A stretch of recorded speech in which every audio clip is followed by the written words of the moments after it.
They took place nearly 5,000 miles apart on two different continents. Two rallies on the same weekend in March last year, one supporting David Goldman. There is no excuse that David had to wait 4.5 years to see his child. And one criticizing him, where Bruna's brother was among the Brazilians speaking out. Now Sean is going to be taken away from his stepfather, grandmother, grandfather, sister, and uncle, everyone who loves him. The opposing rallies came on the heels of David's first visits with Sean in 4.5 years, when he found their bond was still intact.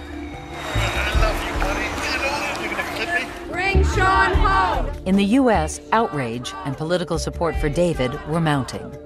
This is not what the world should be about. The world should be about trying to bring families together.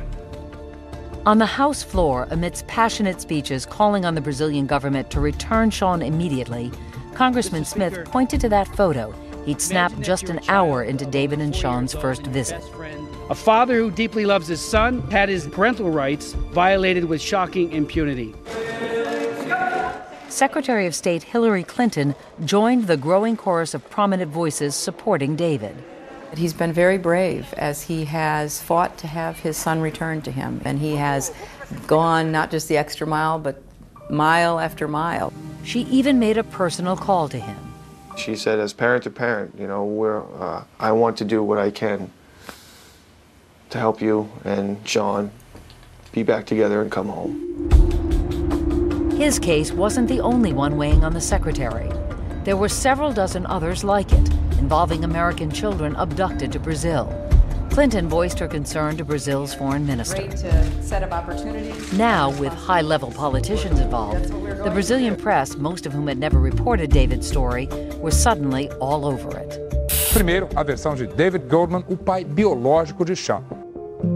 And after months of silence, Sean's Brazilian family decided it was time to let their attorneys talk.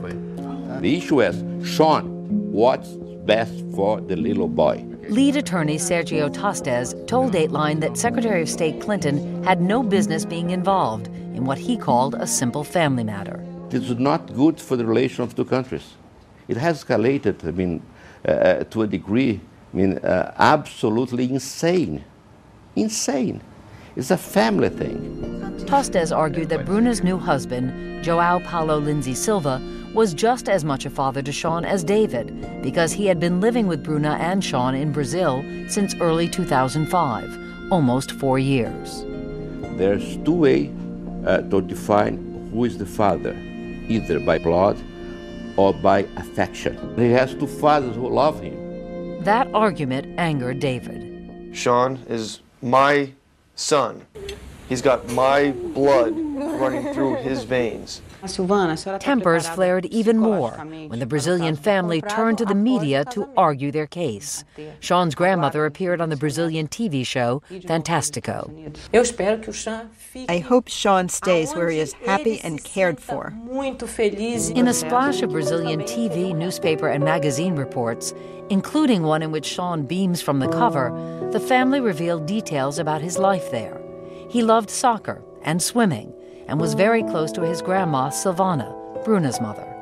Sean wanted to be a cook, just like his grandma, the family said, or a lawyer, just like Bruna's Brazilian husband, whom they said he called Dad.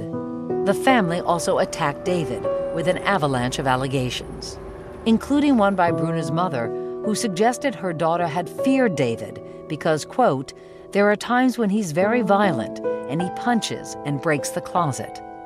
The allegations are lies. They're throwing anything up in the air and hoping it sticks. But I'm not going to go down their mudslinging path. It was sickening, really sickening to watch the whole thing play out. The manner in which they attacked David personally, just vicious, nasty, slanderous attacks on him. The accusations stung, especially when the family accused David of neglecting his son. That one was especially hurtful, David says, because for years they had been returning all the presents and cards he sent to Sean unopened. It says, I love you so much, Sean. Have a happy birthday. Love always, Dad. They've done everything they possibly could to totally erase my relationship with my son from his memory. Former Assistant U.S. Secretary of State Bernard Aronson, who became an advisor to David, saw the negative accusations as a tactical move. I think this is just a power play. They want to keep this child in Brazil, and they don't have a legal right to do so. David focused on helping his lawyers plow their way through Brazil's legal system, but the clock was ticking. Sean was growing up. He would soon be 9 years old. How much longer could this take? He's got to get out of there. The urgency is greater than ever. The case was about to take a series of quick and stunning turns, with shocking court decisions and a highly controversial videotape of the little boy who'd become a pawn in this heated battle. Coming up, David is forced to face the heartbreaking pressure put on a child by a family determined not to let him go. Is there any part of you that would be able to say, I can't let him go through this anymore. I would rather step aside than keep this going back and forth. But then another court order changes everything. When Bringing Sean Home continues.